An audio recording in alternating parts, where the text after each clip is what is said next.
আমি রাজ্যসভাতে ভারত সরকারকে একটা প্রশ্ন করেছিলাম যে 2020-এ অক্টোবর মাসে আসামের তৎকালীন মুখ্যমন্ত্রী সর্বানন্দ সোনোয়াল এবং লোকসভা সাংসদ ডক্টর রাজদীপ রায় দুজনই বরাকের মানুষকে একটা প্রতিশ্রুতি দিয়েছিলেন যে একটা মাল্টি মডেল লজিস্টিক পার্ক হবে।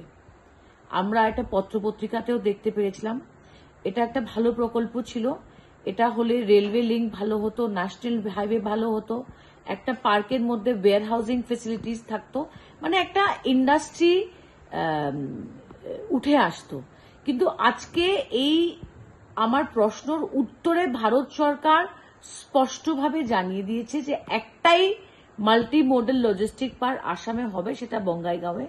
বরাকে কোনো ধরনের প্রকল্প কোনো প্রপোজাল নেই এবং এই প্রতিশ্রুতি যেটা 2020-এ সোনোয়ালজি এবং ডক্টর রাজদীপ রায় টুইটারের মাধ্যমে আমাদের জানিয়েছিলেন, এটা একটা মিথ্যা প্রতিশ্রুতি ছিল।